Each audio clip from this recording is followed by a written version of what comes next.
The intern threw coffee on me, then loudly proclaimed her husband was the CEO of this hospital.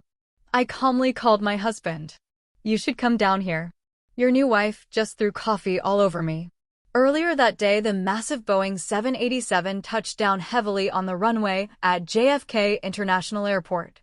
After more than 12 hours of continuous flight from Frankfurt, the roar of the engines gradually subsided, returning a quiet stillness to the business class cabin. I closed the book I'd been reading, smoothed the creases on my trousers, and pulled my carry-on from the overhead compartment as I walked out the jet bridge. The humid, bustling air of a New York summer hit me in the face, carrying the familiar, gritty scent of the city. A smell that, for anyone who's been away, feels strangely like coming home. My name is Catherine Hayes, and I am 32 years old. To the outside world, I am the woman who has it all. The sole ace of the late chairman of the Apex Medical Group, holding a 60% controlling stake and the ultimate decision-making power in one of the largest private hospital systems in the United States. But the world doesn't see the crushing weight of that glittering title. Since my father's sudden passing from a severe illness, my shoulders have borne the weight of his colossal legacy. I've had to navigate a boardroom of cunning, old money shareholders while trying to maintain a semblance of a happy family life. This business trip to Germany had lasted exactly 1 month. I had to personally visit factory after factory to negotiate the acquisition of a fleet of state-of-the-art medical equipment for our flagship hospital. This was a responsibility that should have fallen to my husband, Mark Thompson, the man currently occupying the CEO's chair, but I knew his capabilities all too well. Mark was handsome, charismatic, and a master of networking and charming people. But when it came to the technical details or battling it out in negotiations in English, let alone German, he was completely out of his depth. Out of love for my husband and a desire to solidify his position before a demanding board of directors, I had agreed to step into the background. My official title was Chief Strategy Officer, but in reality, I was the one clearing the path, handling every major and minor detail so he could shine. A sleek black town car was waiting for me at the very important person arrivals terminal. It glided smoothly over the Whitstone Bridge, heading towards the heart of Manhattan. I didn't want to go home just yet. I wanted to report the results of my trip to the board. And more importantly, I wanted to see for myself how my husband had been running the hospital during my month-long absence. Apex University Hospital rose majestically from a prime piece of real estate on the Upper East Side. The 20-story modern marvel of blue-tinted glass reflected the brilliant afternoon sun, the culmination of my father's life's work. Looking at the polished sign with its stylized cross logo, a wave of pride washed over me, mingled with vague, inexplicable anxiety. I told the driver to drop me at the main entrance, deciding to pull my own suitcase through the lobby instead of using the private executive entrance. I wanted to see the hospital's daily operations through the eyes of an ordinary visitor to hear the authentic sounds of this place, not the polished versions presented in glossy boardroom reports. The main lobby was teeming with people. The automated chime of a PA system called out patient numbers. Families murmured anxiously to one another. The hurried footsteps of doctors and nurses created the unique chaotic symphony of a busy hospital.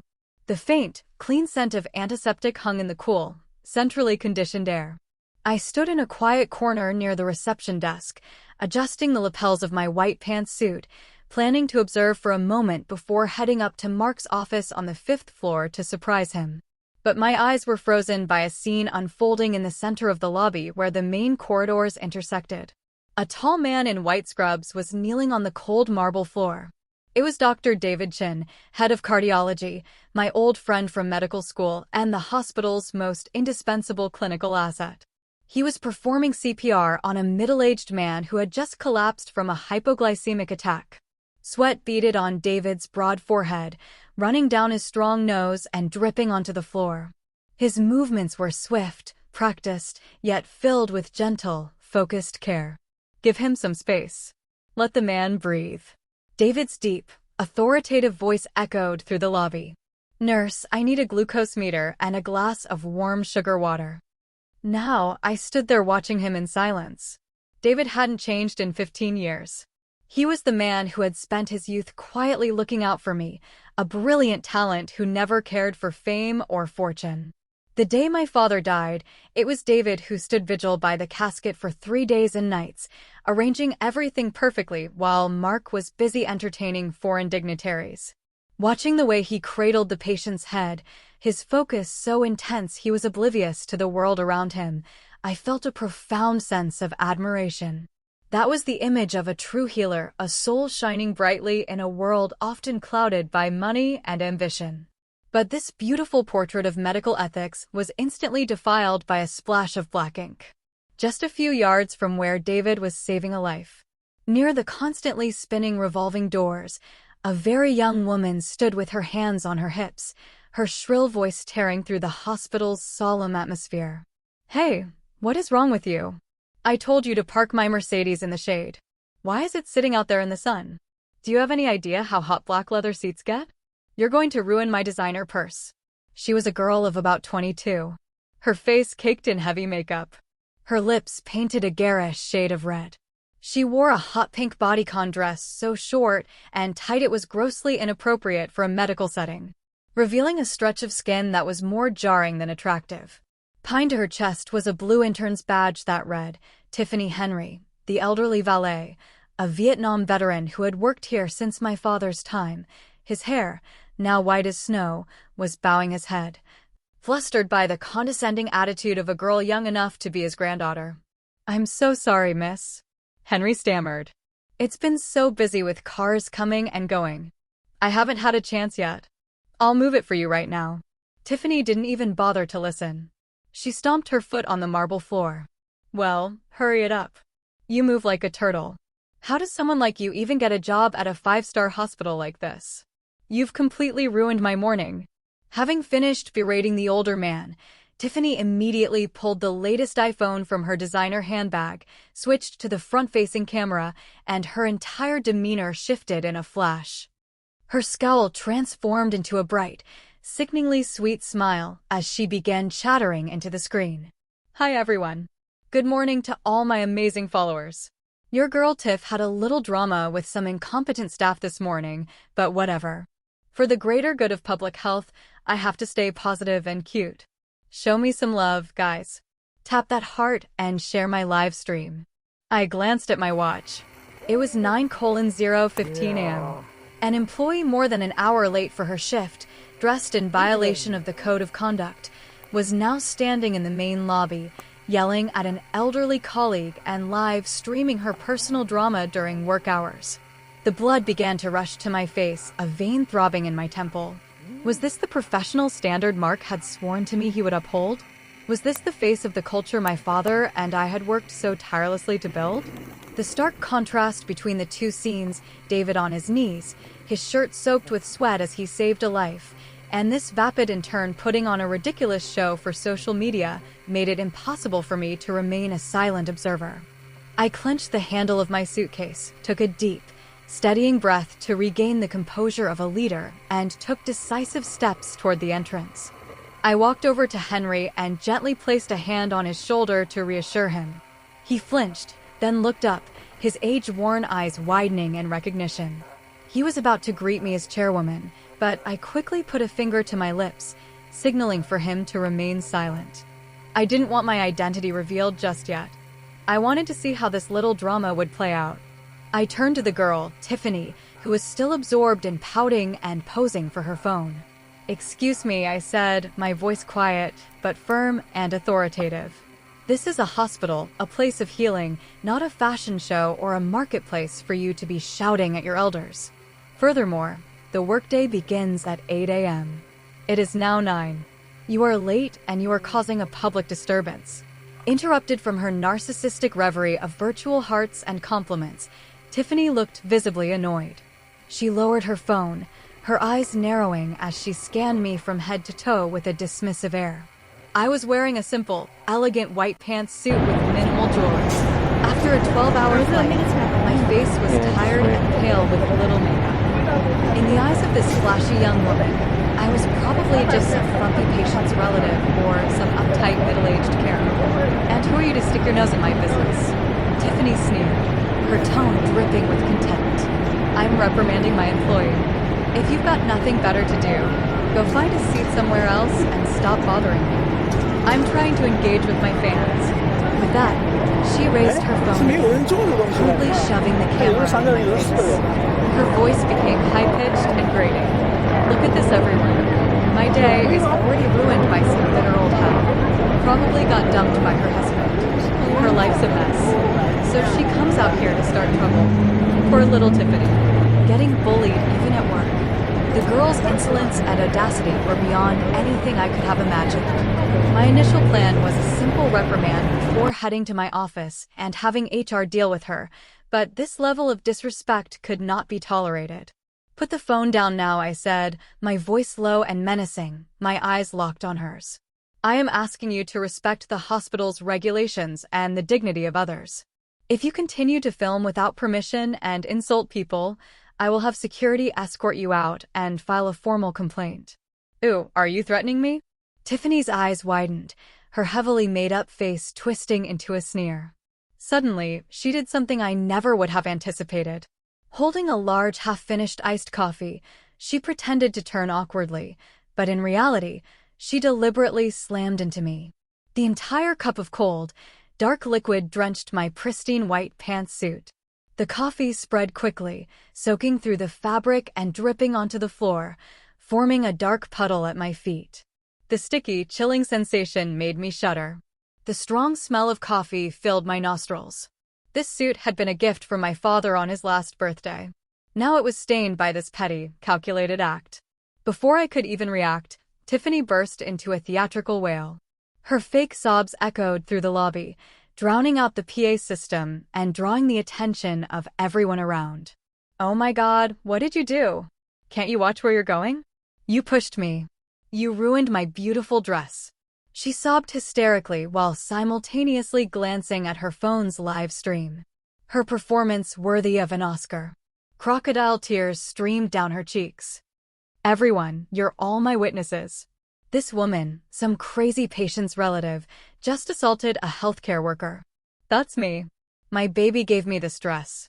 It's custom made. It costs like $2,000. It's ruined. How am I ever going to get this stain out? A murmur went through the crowd. People who hadn't seen what happened looked at me with expressions of disapproval and pity. Some even took out their own phones to record the chaos. Seeing she had the audience's attention, Tiffany pressed her advantage. She stepped closer to me, lowering her voice to a venomous whisper only I could hear. You'd better apologize to me right now and pay for this dress. Do you have any idea who my husband is? My husband is Mark Thompson, the CEO of this entire hospital. He has the power to hire and fire anyone here. You mess with me and you'll find yourself and your entire family blacklisted. No doctor in the city will ever treat you again. Hearing Mark's name come from the mouth of this brazen, vulgar girl felt like a knife twisting in my gut. My husband, CEO Mark Thompson, the man I had trusted implicitly, the man for whom I had sacrificed my own career to support. Since when he had a young, arrogant mistress flaunting her power? Right here in this sacred workplace. I looked at the coffee stains spreading across my suit, then back up at Tiffany's triumphant face. Instead of exploding with rage, I suddenly felt an urge to laugh. A bitter, hollow laugh. I calmly took a handkerchief from my purse, wiped the sticky liquid from my hand, and then raised my head. My gaze as sharp as a scalpel. You said your husband is CEO Mark Thompson. That's right. Scared now, aren't you? Tiffany smirked. Get on your knees and polish my shoes, and maybe I'll ask him to forgive your little outburst. Before I could reply, a tall figure stepped between us, forming a solid wall. That broad, familiar back belonged to David. He had just finished with the emergency patient, and the faint scent of antiseptic still clung to his scrubs. He stood there, a mountain of quiet authority. He didn't need to shout. The calm, dignified presence of a seasoned physician and department head was enough to quiet the noisy crowd. Even the gawkers silently lowered their phones. He glanced at the coffee stain on my white suit, a flicker of pain and suppressed anger in his eyes. Then he turned to Tiffany, his gaze turning icy and sharp enough to make her flinch. "Miss Jones," David said, his voice low and firm, each word enunciated clearly. "Why are you causing a disturbance in the main lobby?" Seeing David, Tiffany was momentarily flustered. But she quickly regained her arrogance, banking on her connection to the CEO. After all, David was just a department head and employee. Her man was the one in charge. Dr. Chin, you saw what happened. This woman pushed me, spilled coffee all over the designer dress Mark gave me. I'm live streaming to expose these rude, violent people to the public so everyone can see what kind of trash comes here. David didn't even glance at her phone. He calmly pointed to the large plaque of hospital regulations hanging on the wall. Please read aloud for me. Rule number 1, respect all patients and their families. Rule number 3, attire must be professional and adhere to hospital dress code. Rule number 5, personal business and activities causing a disturbance are prohibited during work hours. Now, look at yourself and tell me how many of those rules you have broken. Tiffany was speechless, her face flushing with anger. She stammered for a moment before retorting. I'm a special case. Mark said I could wear what I want to be creative. You're just a hired doctor. What right do you have to lecture me? I'm going to tell Mark to fire you right now. Standing behind David, I heard her words and felt the full bitter irony of the situation. So, this was how Mark had been indulging his mistress behind my back, allowing her to run wild as if she owned the place. A lowly intern dared to call the head of cardiology a hired doctor and use the CEO as a shield for her own appalling behavior. David let out a short, humorless laugh, a rare expression on his usually serious face. A hired doctor. You're right. But I was hired for my skills, for my integrity, and for my knowledge to save lives. And you? What are you doing here? You are cheapening the sacred profession of medicine, tarnishing the reputation of this hospital. All for a few virtual likes and hollow compliments online. He took another step toward her, his imposing presence, forcing her to back away instinctively. You claim to be CEO Mark Thompson's fiancé. Let me tell you a truth. A woman with an ounce of self-respect and class would never stand in a public place and brag about such a sordid affair. And she certainly would never behave so rudely to an elder like Henry. David's words were like needles piercing Tiffany's fragile ego. Her face burned with shame and rage. The crowd's opinion began to shift. The whispers were now aimed squarely at the scantily clad young woman. The doctor's right. She's got no class. Look at how she's dressed. Total gold digger. That poor lady in the white suit just got coffee thrown on her for no reason. You can tell she's a decent person. Finding herself isolated, Tiffany resorted to her final trick, playing the victim. She shrieked into her phone, tears streaming down her face. Everyone, they're ganging up on me. The doctors here protect each other and bully the weak. I'm all alone. Mark, baby, where are you? Come save your wife. They're going to kill me. David turned back to me, his expression softening, his eyes filled with years of unspoken concern.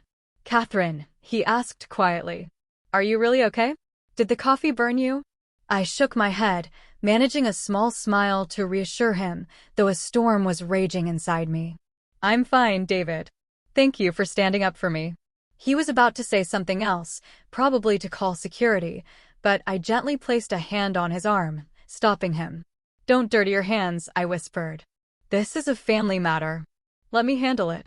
I want to see exactly who my model husband chooses to defend in this situation. I looked directly at Tiffany, who was still screaming Mark's name. Fine. You want to call Mark? I'll help you. Let's see how this little play ends. I calmly pulled my phone from my purse. The screen showed 10:15 a.m.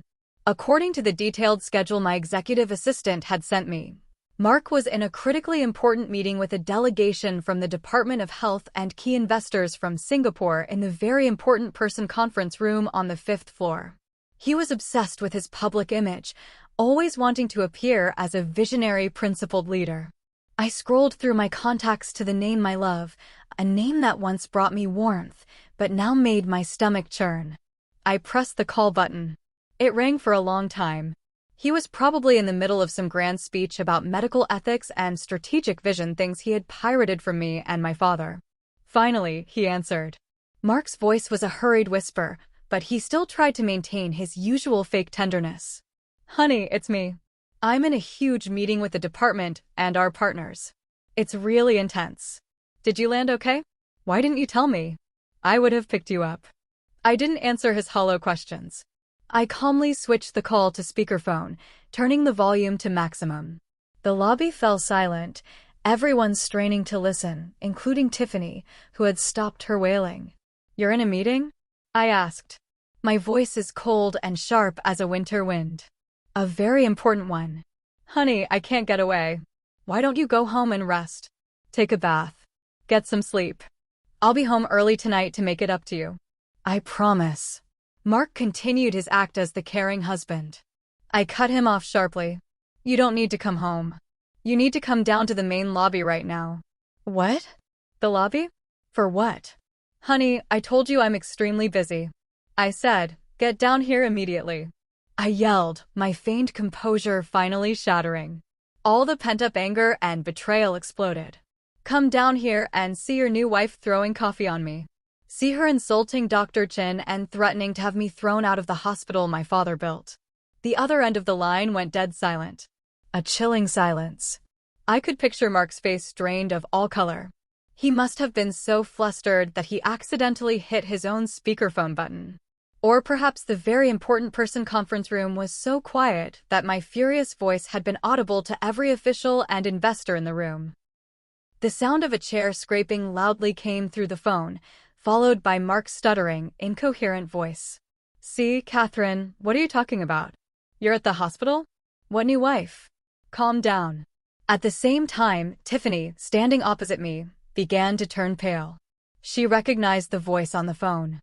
It was definitely her Mark, the man who whispered sweet nothings to her every night. But why was this powerful man speaking to this frumpy old woman with such fear and submission? Why did he call her honey?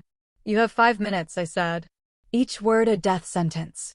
"If you are not in this lobby in 5 minutes, I will have my lawyer, Mr. Vance, bring all the necessary paperwork directly to your conference room to discuss this matter with you and your partners."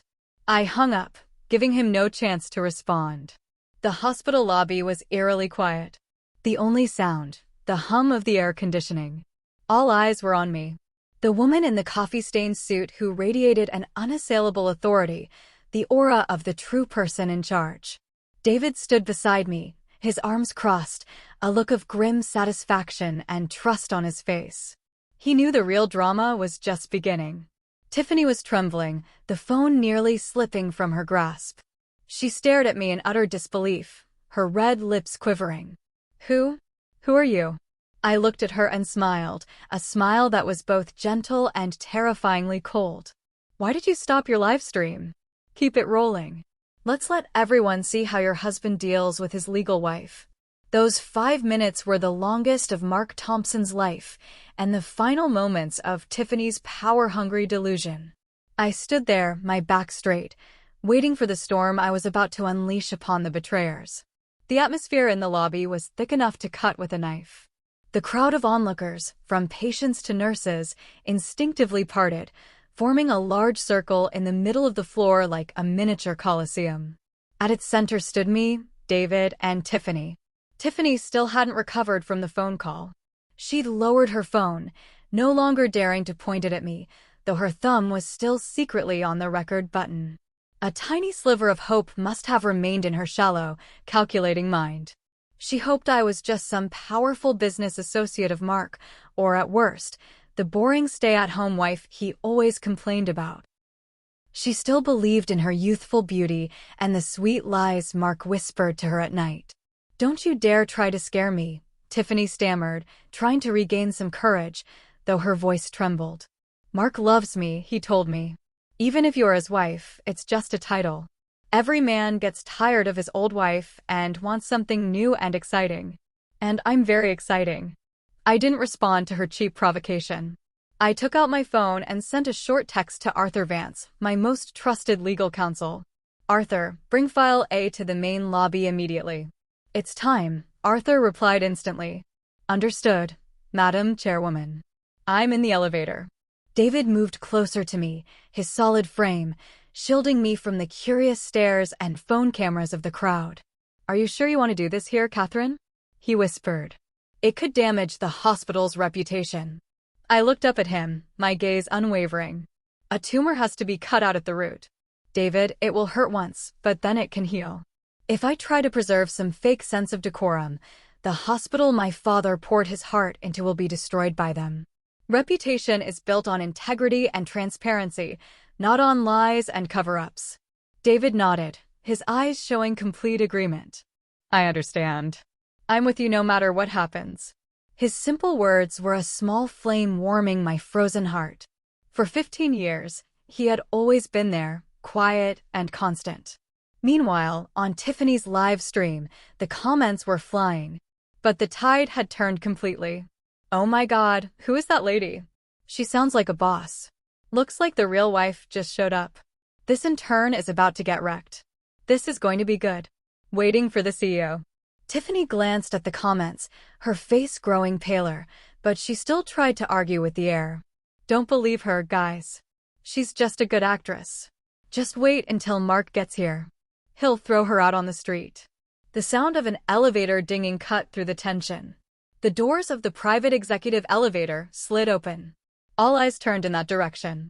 Mark burst out like a whirlwind, his expensive suit disheveled, his tie askew, his forehead slick with sweat. He was breathing heavily like he'd just run a marathon, completely stripped of his usual polished demeanor. He saw the chaotic scene and his eyes darted around frantically. They landed on Tiffany, who was standing there with a look of wounded pride. He froze for a second, but then his gaze met mine. I was standing with my arms crossed, looking at him as if he were a strange insect, and next to me stood David, regarding him with unconcealed disdain. Mark knew his reign was over. Seeing Mark, Tiffany latched onto him like a drowning person, grabbing a piece of driftwood. She threw herself at him, shedding all her fake pride, clinging to his arm and whining, "Honey, you're here. Look, this crazy and that loser David were bullying me." She threw coffee on me and threatened to fire me. "Call security and get them out of here." Mark stood frozen, his arm rigid in her grasp. He stared at me, his lips moving, but no words coming out. Fear was etched on his face. He knew better than anyone that the woman before him was not just his wife. She was the chairwoman, the one who held his fate, his CEO title, and all the wealth he enjoyed in the palm of her hand. Mark, I prompted, my lips curling into a smile that made him shudder. "What's the matter, CEO Thompson? Your beloved is crying for justice. Aren't you going to do something?" Tiffany, sensing Mark's strange hesitation, shook his arm. "What's wrong with you? Say something. Everyone is watching. You have to show them who's in charge." Mark turned to look at Tiffany. The look in his eyes was no longer the adoration of a lover, but pure unadulterated hatred. He realized that this stupid, arrogant girl had just lit the fuse on the bomb that would obliterate his career. And then it happened. Smack. A sharp explosive sound echoed through the lobby. Mark swung his arm and delivered a vicious slap across Tiffany's face. The force of the blow sent her staggering backward, tripping and falling hard onto the marble floor. The phone flew from her hand, skittering across the tile, its live stream still running. Tiffany clutched her cheek where the red imprint of 5 fingers was already forming. She looked up at Mark, her eyes wide with disbelief. She couldn't understand what was happening. The man who just last night had sworn his undying love and promised to buy her a house and a car was now striking her in front of hundreds of people. "Shut your mouth," Mark screamed, his voice cracking with fear and rage. "What the hell are you talking about? Calling yourself my wife? I don't know you. You're crazy. Stop spreading these lies." The entire lobby gasped. The reversal was shocking, brutal, and utterly pathetic. Mark turned back to me, his aggressive demeanor vanishing instantly, replaced by a groveling, desperate expression. He clasped his hands together, his voice shaking. "Catherine. Honey, please let me explain. I honestly have no idea who she is.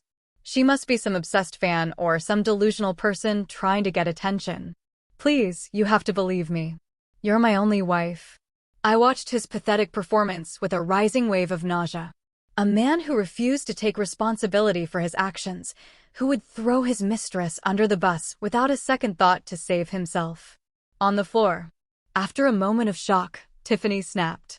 The physical pain was nothing compared to the public humiliation. She realized she had been betrayed, discarded like a used toy. Her aggressive nature took over. She shrieked, throwing all caution to the wind. "Mark Thompson, you dare hit me? You don't know me? Then who was it in my bed at the Mandarin Oriental last night? Who signed the papers for the condo and Hudson Yards in my name? You've been sleeping with me for months, and now that your rich wife is here, you pretend you don't know me."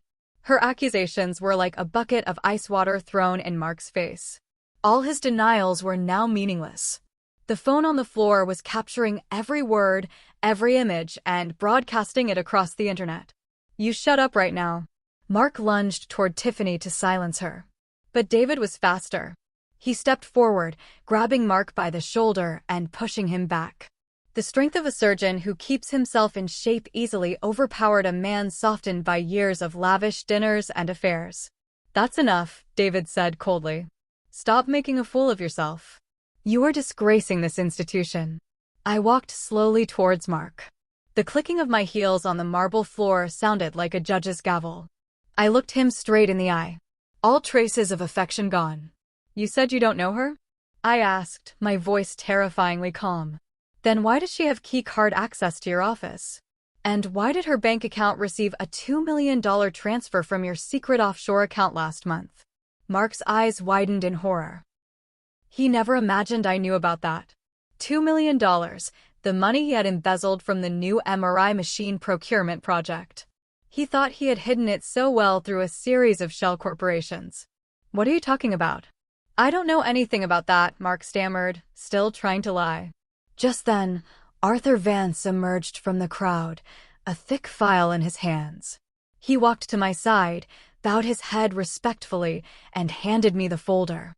"Madam Chairwoman, here are the complete bank statements, the purchase contract for the condo in Miss Tiffany Jones's name, and the security footage from the Mandarin Oriental for the past 3 months, all legally obtained." I took the file and threw it at Mark's feet. The white pages scattered across the floor, exposing the naked truth for all to see. "Read it," I commanded. "Read it and see exactly what you've been doing behind my back." Mark stared at the scattered papers, his face ashen. He knew he was defeated. He trembled and collapsed to his knees, grabbing the hem of my pantsuit, begging, "Catherine, honey, I was wrong. I made a terrible mistake. Please, for the sake of our 10 years of marriage, forgive me. Just this once, I swear I'll break up with her. I'll do anything. I'll be your slave. Just please forgive me." The sight of the hospital CEO on his knees, crying and begging his wife, sent another wave of shock through the lobby. Oh my God. So, she really is the chairwoman. The chairwoman went undercover. This is better than a movie. Serves him right. Cheating, embezzling, piece of trash. Tiffany sat in a day in the corner, watching the man who had been her ticket to a lavish life. Groveling pathetically, she understood that her dream of being a CEO's wife had shattered into a million pieces. Not only that, but she was also now facing legal trouble for receiving stolen funds. I looked down at the man kneeling at my feet without a shred of pity. "Our 10 years of marriage," I scoffed. "When you were stealing money meant to save lives to buy your mistress a condo, did you think of our marriage? When you let her insult me and my employees, did you think of our marriage?" I pulled my leg away from his grasp and turned to face the crowd of employees. In a loud, clear voice, I made my declaration. "I am Catherine Hayes, chairwoman of the board for the Apex Medical Group. I am announcing that effective immediately, Mr. Mark Thompson is officially terminated from his position as CEO for gross ethical violations and suspicion of felony embezzlement. All decisions made by him from this moment forward are null and void." My announcement was like a sledgehammer, shattering the last vestiges of Mark Thompson's dignity. The lobby erupted in a chorus of murmurs that quickly grew into open discussion. I saw looks of triumph in the eyes of the nurses and staff who Mark had bullied. I saw relief on the faces of the honest doctors. However, Mark wasn't ready to surrender. The survival instincts of a cornered rat kicked in. He lifted his tear-streaked face, but his eyes held a familiar cunning glint. He struggled to his feet, trying to brush the dust from his knees and reclaim some of his former authority.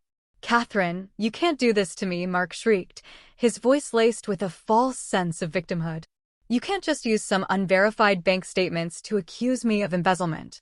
That $2 million was an investment for the new hospital wing project. The paperwork just hasn't been finalized yet. You're misunderstanding everything." He turned to the crowd, raising his hands as if taking an oath. "Everyone, listen to me. I am CEO Mark Thompson. I have dedicated the last 5 years of my life to this hospital. I would never do anything to harm it. This is a conspiracy, a blatant frame-up. I watched his clumsy performance in silence, an investment in a new wing, a pathetic excuse he'd concocted on the spot. Did he really think he could fool me and the law by blaming paperwork?" I didn't need to say a word. Someone else stepped forward from the crowd, armed with a truth sharper than any accusation. "An investment in the new wing." David's calm, steely voice cut through the air. He walked forward, holding a tablet, displaying real-time inventory data. He stood opposite Mark, a head taller, his presence completely overwhelming. He held up the tablet for everyone to see. "Mr. Thompson, you claim you were investing in a new wing, but our asset management system tells a very different story. 2 weeks ago, you signed off on the purchase of 10 top-of-the-line ventilators and a new generation MRI system. This was at the exact time the chairwoman was in Germany negotiating those very deals. The total contract value was $2 million. How do you explain that?" Mark sputtered, sweat pouring down his face. "The shipment is on its way. There are complications with customs. What do you know about international logistics?" David gave a cold, contemptuous smile. He swiped his finger across the screen, displaying an email. "I may not be an expert in customs, but I can read. This is a confirmation email from our German supplier, which they sent to me this morning. They confirmed they have never received any payment from Apex for this order. And of course, no equipment has left their warehouse." Another collective gasp went through the lobby. David's evidence was irrefutable. He pressed on, his words like a surgeon's precise cuts, stripping away Mark's lies. "You claim the equipment was on its way, yet our warehouse is empty. You used the excuse of needing an urgent down payment to secure the order, embezzled the funds, and transferred them to a shell company. While Miss Jones here was suddenly able to purchase a luxury condo for that exact amount. Did you really think the chairwoman wouldn't find out?" Mark was speechless, stumbling backward, his body trembling. He never imagined David would be so well informed. He had always seen David as a bookish nerd, obsessed with medicine and surgery, not someone who would be tracking his financial misdeeds. I looked at David with a new level of admiration. It turned out that while I was away, he had not only excelled at his medical duties, but had also been silently protecting my family's legacy. He had gathered all this evidence, waiting for my return to help me excise the cancer in our organization. David turned to me, his gaze firm. "Madam Chairwoman, as the head of cardiology and a member of the medical board, I can confirm that the lack of this equipment has already negatively impacted patient care. Mr. Thompson's actions are not just embezzlement. They are a direct threat to the lives of our patients. This is an unforgivable crime." David's final statement was the knockout blow. Mark sank to the floor, his eyes vacant, all fight gone out of him. The truth was laid bare for all to see. The lobby now felt like a public courtroom. I knew this was the moment to restore order and reassert my authority. I stepped up onto the small platform at the reception desk and took the microphone from a trembling receptionist. "To all staff, patients, and guests present here today," I said, my voice echoing through the large space. "What happened here today is a source of great shame for Apex University Hospital. On behalf of the board, I offer my sincerest apologies to all of you for being subjected to this disgraceful scene." I looked out at the crowd at the faces waiting for change. "However, we cannot let the actions of one rotten apple discredit the tireless efforts of the hundreds of dedicated medical professionals who save lives here every day. To stabilize the situation and ensure the hospital's operations continue uninterrupted, I will now make the following executive decisions." The room held its breath. First, I pointed at Mark, still crumpled on the floor. "Mr. Mark Thompson is terminated and stripped of all titles and responsibilities. Our legal department will cooperate fully with the district attorney's office to prosecute him for embezzlement and investigate all of his past activities. Security, please escort this man off the premises. 2 large security guards immediately moved in and hauled Mark to his feet. He offered no resistance. His head bowed in shame as they led him through the crowd toward the exit, followed by a chorus of contemptuous whispers. The image of the once dashing CEO was now that of a common criminal. Second, I continued, my voice softening with respect. The CEO position cannot remain vacant. We need a leader with integrity, talent, and compassion to steer this ship through the storm. That person is none other than the man who bravely stood up for what is right today. I turned to David, smiled, and gestured towards him. I am proud to appoint Dr. David Chin as the Interim Chief Executive Officer of Apex University Hospital, effective immediately. I am confident that with his skill and his moral compass, Dr. Chin will restore this hospital to its rightful place. David was slightly taken aback by my swift decision, but he quickly composed himself. He stepped up onto the platform beside me and bowed his head to the crowd. Instantly, a roar of applause erupted. It started with the junior doctors and nurses and quickly spread to department heads and even patients' families. The thunderous ovation was not just for David. It was an endorsement of my decision. It was applause for justice served. David looked at me, his eyes filled with gratitude and resolve. He took the microphone and spoke briefly but powerfully. Thank you for your trust. I promise to do everything in my power to build a healthcare environment that is clean, transparent, and puts the patient first. Thank you. While Mark was being led away and David was being celebrated, there was still one loose end: Tiffany. The once arrogant intern was now huddled in a corner, her face a mess of smeared makeup and tears.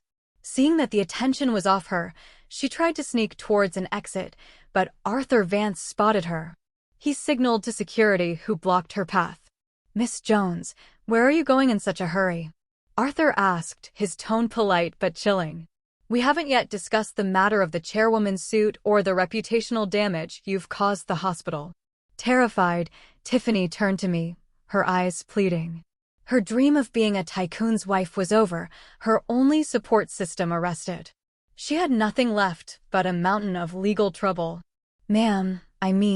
Madam Chairwoman, please forgive me, she whimpered, falling to her knees on the cold floor. I know I was wrong. I'm young and stupid.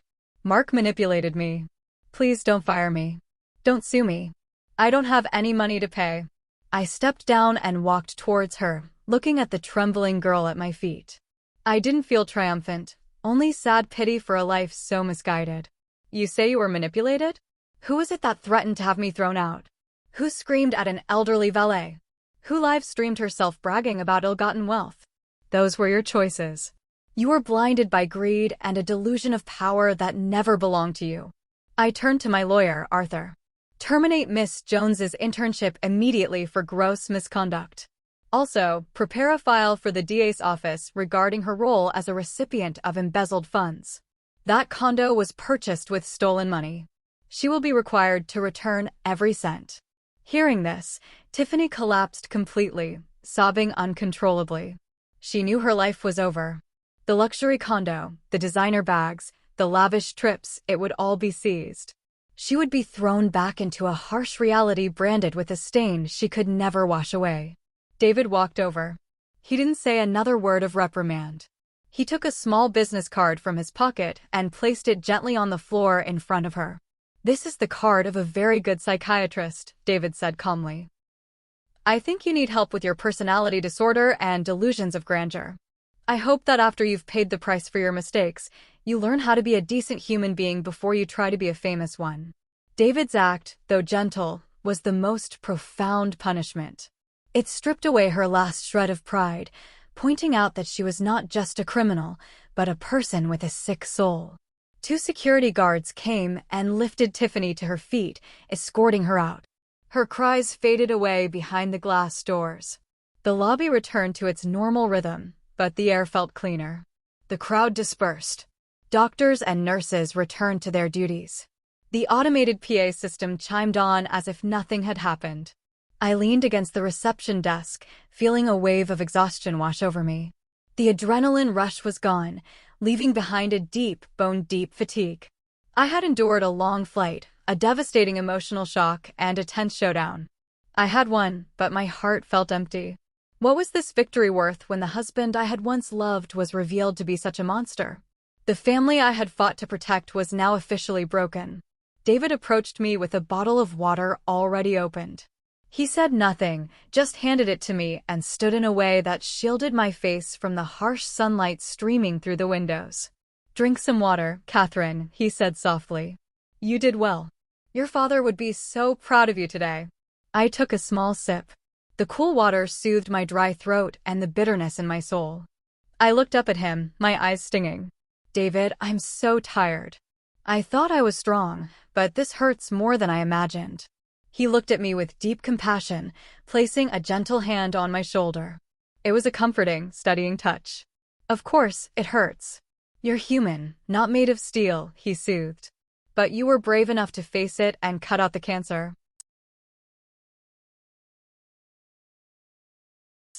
I nodded weakly. I needed to go home, but not to rest. It was time to prepare for the next battle, the divorce.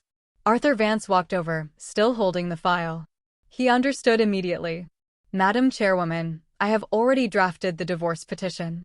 With this evidence of infidelity and embezzlement, the court will grant it swiftly. Would you like to sign?" I took a deep breath, mustering my resolve. "Give me the pen." I signed my name with a firm, unwavering stroke. That signature ended 10 years of my life, ended the illusion of a happy family, and opened a new chapter. "Arthur, begin the proceedings immediately. Freeze all our joint assets. I don't want him to be able to touch another cent. I want him to leave with nothing but the clothes on his back." "Yes, Madam Chairwoman," Arthur said, taking the signed petition with a look of deep respect. I turned to David, a small, weary smile on my face. "Thank you, David. I don't know what I would have done without you today." He smiled warmly, his grin lighting up his serious face. "Don't be a stranger. In his final days, your father realized what Mark was, but it was too late. He made me promise I would always look out for you. A man keeps his promises." I looked deep into his eyes and saw not just friendship, but a profound, steady affection that I had overlooked for so many years. But this wasn't the time for that. I needed time to heal, and he understood. I pulled my suitcase and walked out of the hospital. The afternoon sun cast my long shadow on the pavement. I walked with my head held high, leaving the ruins of my past behind me. Ahead lay a future full of challenges, but also full of hope. And I knew for the first time in a long time that I would not be walking it alone. The peace that followed the storm in the hospital lobby was merely the calm before the tsunami. I had just arrived home, not even having had the chance to collapse onto my bed when my phone began buzzing incessantly. It wasn't one call, but a flood of notifications from news alerts and social media. I opened my phone to a barrage of sensational headlines and maliciously edited photos spreading like wildfire across social media platforms. Healthcare heiress assaults young intern in jealous rage. The real story. Cheating wife and doctor lover frame husband to seize company. Drama at apex. CEO overthrown in brutal coup by wife and her lover. Someone had downloaded Tiffany's live stream and expertly doctored it. They cut out the parts where she berated the valet, where she bragged and acted arrogantly. They only kept the clips of me looking stern, of David protectively shielding me, and of Mark kneeling and begging pathetically. The clips were accompanied by thousands of vitriolic comments, clearly orchestrated by a professional troll farm. "Look at that wife's cold face. She's a real piece of work. The poor husband. She probably bullies him at home all the time.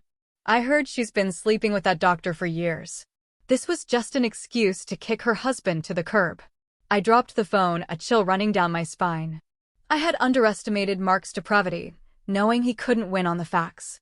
He had resorted to scorched earth tactics, using public opinion to destroy my reputation and David's. He wanted to drag me down into the mud with him, to twist the narrative until I was the villain. The doorbell rang. It was Arthur. He entered with a grim expression. Another file in his hand. "Madam Chairwoman, The situation on social media is deteriorating rapidly. He reported, "Our IT department has traced the campaign back to a black PR firm. They're using thousands of bot accounts to attack the hospital's official pages and your personal profiles. The funds for the campaign were wired from an anonymous account, but I have no doubt it's the last of the money Mark managed to hide." I sank onto the sofa, massaging my throbbing temples. What does he want? Does he think this will get him his job back? No, he knows that's impossible, Arthur surmised. He wants to pressure you into a more favorable divorce settlement, or more simply, he wants revenge. Cornered people are dangerous. I took a sip of hot tea, forcing myself to think clearly. I will not negotiate, not for a single penny. He chose to play dirty, and I will show him the price of angering a woman who has nothing left to lose. What are your orders? Should we disable comments and issue a press release? I shook my head. No. The more we hide, the guiltier we look. Let them talk. The truth is the only thing that matters. Gold is not afraid of fire. Arthur, arrange a formal press conference for tomorrow morning. Invite everyone, the major news networks, the city papers, and especially the online tabloids that are slandering me. I will face them directly. Arthur nodded, his eyes filled with admiration. Understood. I'll arrange it immediately. That night, sleep was impossible. I wandered through the large empty mansion. A home once filled with happy memories, now cold and silent. I peeked into my children's rooms. My two little angels were sleeping soundly, oblivious to the storm raging around their mother. I swore to myself that I would be strong for them, for my father's legacy, and for myself. I would not fall. The next morning, the main auditorium at Apex University Hospital was packed with reporters. Camera flashes strobed incessantly, the clicks of shutters creating a tense, suffocating atmosphere. Everyone wanted the inside scoop on the billion-dollar scandal. I walked into the room wearing a simple conservative black dress, my face made up to look composed and resolute. By my side was David in his familiar white coat, his presence calm and dignified. Our arrival commanded the attention of every camera in the room. We sat at the head table. I opened the press conference, my voice steady and clear. Good morning, ladies and gentlemen of the press. My name is Catherine Hayes. I have called this press conference not to defend myself, but to defend the honor of Apex Hospital and its dedicated staff. The information currently circulating on social media is a malicious fabrication edited with the sole intent to defame and slander. A young reporter stood up posing a sharp question. Mrs. Hayes, the public believes you and Dr. Chan are having an affair and that you fired your husband to clear the way for your lover. How do you respond to that? The room fell silent, waiting for my reaction. But before I could speak, David took the microphone. He stood, looked directly at the reporter, then let his steady gaze sweep across the room. I would like to answer that question, David said, his deep voice carrying clearly through the speakers. Regarding the relationship between myself and Chairwoman Hayes, I can confirm that we are old friends from medical school, trusted colleagues, and professional partners. There is absolutely no illicit affair, as the rumors claim. He paused, taking a breath. However, I will not hide one truth.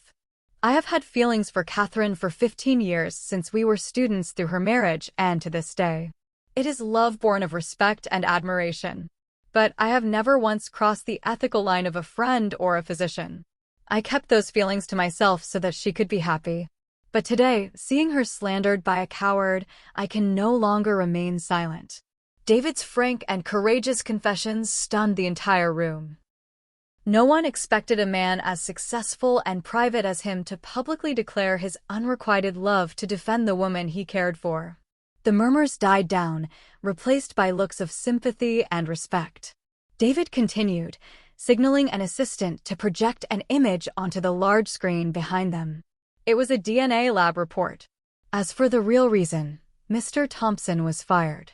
This is the evidence we held back yesterday, hoping to grant him a final shred of dignity. He has proven he doesn't deserve it. This is a DNA test confirming the paternity of Mr. Mark Thompson and a 3-year-old boy currently living at the Rosebud Children's Home. The auditorium erupted in gasps. Every camera swiveled to the screen. Mr. Thompson fathered a child with another woman 4 years ago, long before he met the intern, Tiffany Jones. After the mother passed away from an illness, he abandoned his own son at a children's home. He has never once visited or provided any support despite living a life of luxury. A man who not only cheats on his wife and embezzles from his company, but who also abandons his own flesh and blood. Does a man like that have any right to speak of morality or play the victim? This revelation was a knockout punch that completely decimated public opinion. All suspicion against me vanished, replaced by a wave of intense fury directed at Mark. The image of the dignified CEO was shattered, replaced by the portrait of a cold, heartless monster. I looked at David, overwhelmed with emotion. To protect me, he had exposed the deepest corner of his own heart. He had silently found that poor child to help me turn the tide. The press conference ended in a decisive victory for the truth. The subsequent news reports were a complete reversal, praising my courage and David's integrity while fiercely condemning Mark's actions. After the press conference, Mark was completely ostracized. He lost not only his job and reputation, but was also relentlessly attacked by the public. Friends who once fawned over him now avoided his calls. The money he had managed to hide was quickly depleted by the PR firm's fees and his own lavish spending habits. Desperate and broke, Mark remembered the expensive gifts he had lavished on Tiffany. The luxury condo, the car, the designer jewelry. He decided it was his property, and he had the right to take it back to pay his debts and hire a lawyer. He showed up at her condo, the one my lawyers had put lien on, but hadn't yet seized, drunk and furious, banging on the door. When Tiffany opened it, her expression was not one of longing, but of pure contempt. She too was facing ruin, fired, broke, and publicly shamed. "What are you doing here?" she sneered. "Come to leech off me? I'm about to be on the street myself. Give me back the car keys and all the jewelry I gave you." Mark screamed, storming into the apartment. "It was my money. You have to give it back." "Your money?" Tiffany laughed mockingly. "That was the money you stole from the hospital. It's evidence now. Did you think I was stupid enough to keep it and go to jail with you? I sold it all to pay my fines and legal fees." Hearing this, Mark snapped. He lunged at Tiffany, but this time she fought back. She clawed at his face, bit his arm, fighting like a cornered animal. "You pathetic loser. You dare hit me again? I'll kill you," she screamed. A vicious brawl ensued. The sound of breaking furniture and shouting filled the hallway, and neighbors called the police. When the NYPD arrived, they found a pathetic scene. Mark and Tiffany, clothes torn, faces bruised, wrestling on a floor littered with broken glass. They were both arrested for disorderly conduct and assault. The next day, photos of Mark in handcuffs, his face swollen, sitting next to a disheveled Tiffany, appeared online with the headline, "Bitter End, Disgraced CEO and Mistress Brawl Over Stolen Fortune." Reading the news, I felt no satisfaction, only a sad pity for lives ruined by their own greed. A month later, the divorce proceedings began. Mark sat opposite me in court with a state-appointed public defender. He looked 10 years older, his hair streaked with gray. The judge reviewed the mountain of evidence against him. He pleaded guilty to everything. He knew it was hopeless. When the judge granted me sole custody of our children, he finally broke down and sobbed, perhaps the last shred of his humanity surfacing. As he was being led away to face his criminal trial, he passed by me and whispered, "I'm sorry, Catherine." I didn't reply. An apology now was meaningless. I turned and walked toward the sunlit doors of the courthouse. David was waiting for me outside, a warm smile on his face. The sky over New York was a brilliant clear blue, heralding a new beginning. In the aftermath, I poured all my energy into rebuilding Apex. With David by my side as CEO, we purged the corruption Mark had left behind and revitalized the hospital's mission. Apex not only recovered, but thrived, becoming a beacon of medical excellence and integrity. Mark was sentenced to 20 years in federal prison for embezzlement. Tiffany, I heard, ended up working at a rundown convenience store in a small town in the Midwest. Her dreams of fame and fortune reduced to the quiet beep of a cash register. 1 year after that fateful day, on a crisp autumn evening, David took me to dinner at a quiet restaurant overlooking the Hudson River. After the meal, he slid a small, elegantly wrapped box across the table. Inside was not a diamond ring, but a stunning, intricately detailed crystal model of a human heart. "Catherine," he began, his voice filled with an emotion that spanned 16 years. "I'm a cardiologist. I've spent my life studying the heart, but the one heart I've never fully understood is yours. This crystal heart represents my feelings for you. Transparent, unconditional, and constant. I know you've been hurt and your heart needs time to heal. Would you let me be your personal physician and take care of that heart for the rest of your life?" Tears of happiness streamed down my face. I looked from the crystal heart to the man before me, the boy from med school, the brilliant doctor, the man who had been my anchor in the storm. "Yes, Dr. Chin," I whispered, smiling through my tears. "I will, but you have to promise me this treatment plan lasts a lifetime." 5 years later, we stood side by side cutting the ribbon for the new state-of-the-art Catherine Hayes wing of Apex University Hospital. Later that afternoon, our family, me, David, and my 2 children, who now lovingly called him Dad, were strolling through the hospital gardens. My 2 kids were running ahead, their laughter filling the air. As we passed a side gate, I saw him. A middle-aged man in shabby clothes stood across the street, his hair completely white, his face etched with hardship. It was Mark, released early for good behavior. He had nothing. No family, no career, no home. He just stood there watching us with an expression of profound regret. David squeezed my hand. "Do you want to talk to him?" I watched Mark for a long moment, then shook my head. The anger and hatred were long gone, replaced by a quiet pity. The past was the past. Raking it up would only disturb the beautiful peace we had worked so hard to build. "No," I said, turning to my family with a smile. "Let's go home. The kids are hungry." I took David's hand, and without looking back, we walked towards the warm setting sun. I understood then that the best revenge is not to crush your enemies, but to build a life so full of happiness and light that their darkness can no longer touch you. And I, Catherine Hayes, had done just that.